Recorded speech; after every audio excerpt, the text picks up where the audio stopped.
Joining me for this very special interview is Dr. Dinshaw Pardiwala. I mean, you go and ask any sports person in India, some of them are very well known, and you can ask, and they will say, if there's one man who has saved us from getting our careers finished, is Dr. Pardiwala.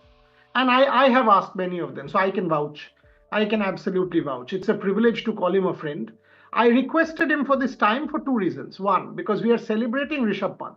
The Border Gavaskar Trophy, Rishabh Pant happens to be one of India's, if not India's, go-to man in Australia. And secondly, we are also going to see Rishabh Pant fetch a lot of money in the IPL auction. Now, these are the two reasons. And Dr. Pardiwala made it possible. How did he, when he got Rishabh Pant, what was his condition? How did he see Rishabh recover? What did he have to go through? I wanted to hear all of it from Dr. Pardiwala. And he said, let's do it on a WhatsApp call. I said, no, we must do it on a Zoom recording because the emotions need to come out. So over to you, Dr. Pardiwala. Tell us how did this miracle happen? Well, as you know, Rishabh had a particularly bad accident, and that happened on the 30th of December in 2022. That's about 2 years back. And that terrible accident caused a lot of injuries to his knee, his ankle, and some other body parts too. And fortunately, he survived that accident. I think a lot of us know that if you have an accident like that on Indian roads, it's sometimes difficult to survive these really bad car accidents. Fortunately, he survived the accident, and that's how he then got taken to a local hospital there, which did a fabulous job in making sure that his life support and everything else was okay. And the BCCI felt that his treatment would be appropriate if it was done here in Bombay. So he was flown down to us at the Kokilaben Ambani Hospital here in Bombay. So he came in on the 4th of Jan of 23. And then once he came in, we saw that his injury in the right knee was terrible. It was a bad knee dislocation with multiple things torn. And that's how we started off that journey of treatment.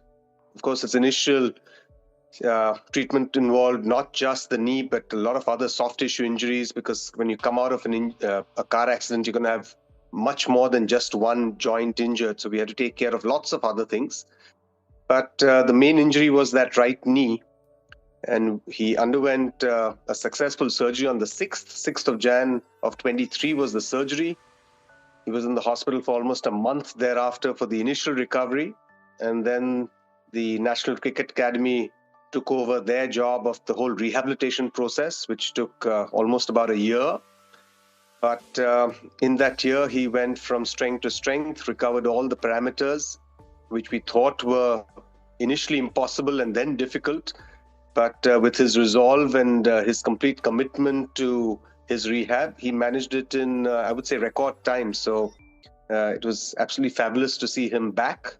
And then he's been going from strength to strength, in the IPL initially, and then participating in the tests and being able to go through the rigors of a test as a wicketkeeper. I think that's really tough, but he's really proven that he can do it. And so I'm really glad that he's back in Australia, where he certainly wanted to be. And that was one of his goals, even in his treatment process, being there for a test and then being back in Australia. Did he speak to you? I mean, I'm sure that he did, Dr. Pardiwala, about what he wanted, and were there self-doubts at any point in time? Did you have to cheer him up and anything like that? Give us a sneak peek, because you clearly have seen him at his vulnerable worst, and then you have seen the miracle happen.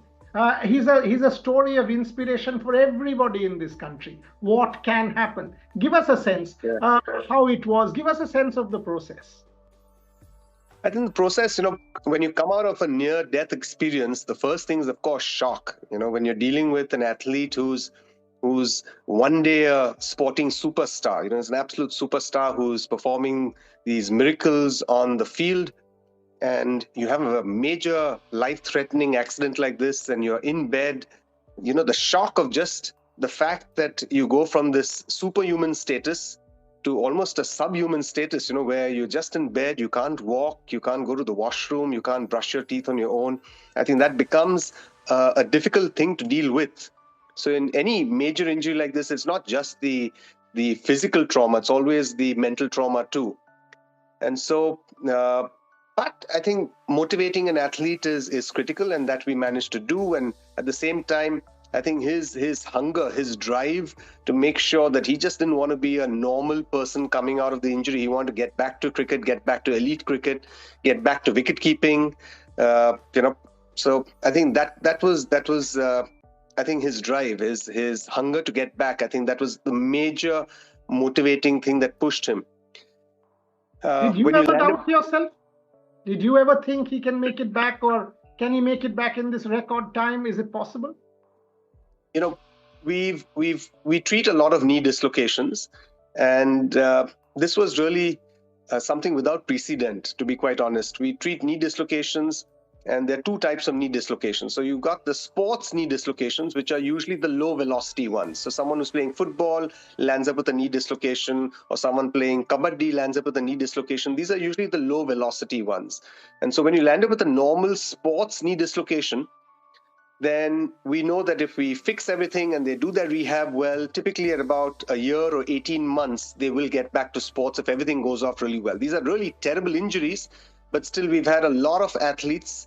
Vinesh Phogat had a knee dislocation in Rio on the mat, and then she got back in 7 months. And so we've had lots of these athletes who've gotten back after low velocity knee dislocations. But when you have a high velocity knee dislocation like Rishabh had, so someone who's had a car accident, that kind of a knee dislocation is a different beast altogether. It's high velocity, everything shatters. And typically we take care of high velocity knee dislocations, but these are not elite athletes. Their requirements are that they would get back to walking, they'd get back to normal life, and they're happy with that. Here we had a really unusual situation of an elite athlete having a high velocity knee dislocation, which is a car accident. And to be quite honest, we knew that we could do the best that we could. We could fix everything, but whether he'd get back to elite cricket again, that was, without precedent. So we didn't know, and we didn't really want to promise him the moon. So we said, okay, we'll fix everything. We'll take it a step at a time, and then we'll see how things go. And if things go well, then I think that we can get you there.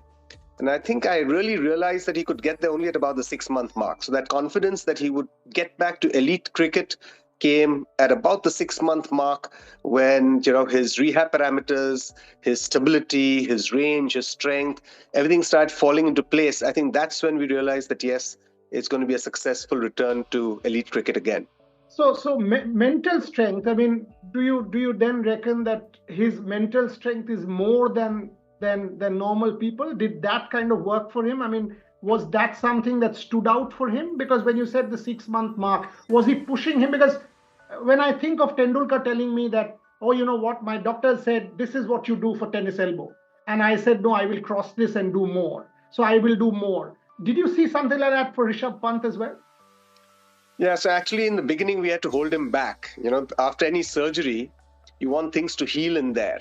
And you don't want the athlete to be doing too much, which would come in the way of the healing process. So typically in that first phase, which is so frustratingly slow, you need to make sure that things go slow, so you don't allow too much movement. You don't allow him to walk normally. You're going to use crutches.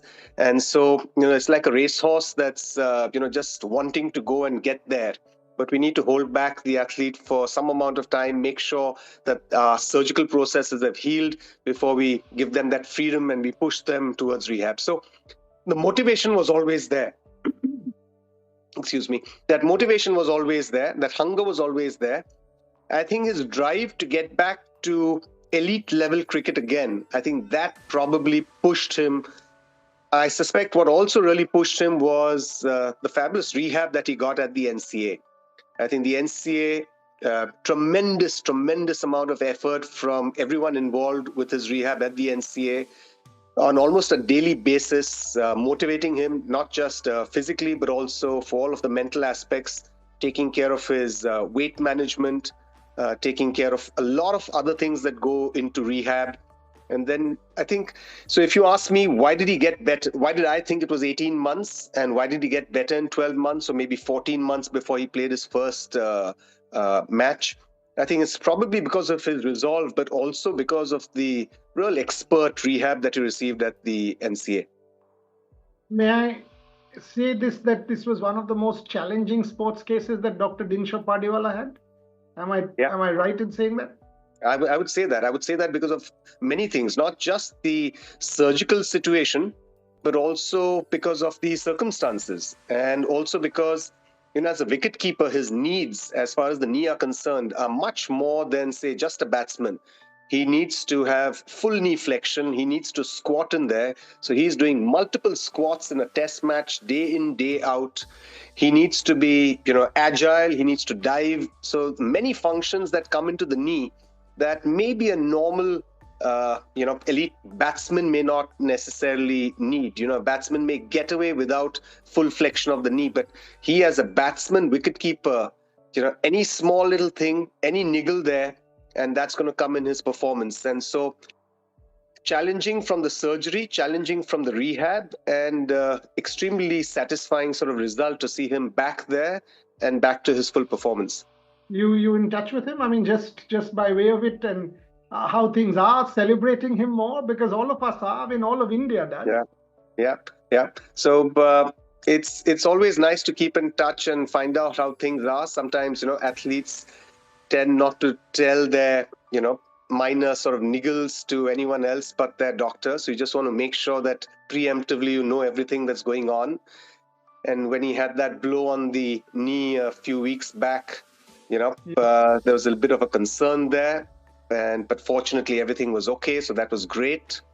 And so I know that he's fighting fit. One final question. It's a 5-test series, Dr. Pardiwala. 5-test series down under has different rigor. In India also, the New Zealand test match is 3 days, the matches got over bad pitches, etc. Forget about it. But effectively he played 3 days, right? In Bangalore, 1 day got washed out. In Australia, he's got to play 5 days. It's a 5-test series. You think he's ready for a 5-test series? His body is ready to take the rigor of a 5-test series. I'm asking you as his doctor now. Yeah, I think absolutely. I think when you talk of fitness, you're talking of different aspects. You're talking of one, the structure there. Is the knee ready? The knee's ready. The knee's normal for sure. He's gone through all of the fitness rigors at the NCA. He's passed all of his parameters there with flying colors. The final sort of performance index is how is he performing on field match situations, and he's gone through that too. So he's ticked all the boxes there. So I think he's absolutely ready for it. Lovely, fantastic. I mean, you said 15 minutes, we've done it in 13, so good timing. Sport is all about. Because I know, honestly, you still have work to do. I mean, your day starts at 7, finishes at 11. You've taken out time for me because I wanted to celebrate the Pant miracle. At some point in time, Dr. Pardiwala, you must write this. The Pant miracle by Dr. Dinshaw Pardiwala will make a fantastic deal. My hand is up. I'm sure Rishabh will have something more to write about. Yeah. You should write your stories of Vinesh, of Rishabh, and some of these absolute miracles that you've done. Will make superb reading. As an analyst of sport, I would buy the first copy. But thank you very much for doing it. I know things haven't always been easy, and that's how Indian sport is. But I've always celebrated and appreciated what you do and what you've done for Indian sport. So stay the way you are and keep doing magic work. The Rishabh Pant Miracle by Dr. Dinshaw Pardiwala. Thank you very much, everyone, for watching.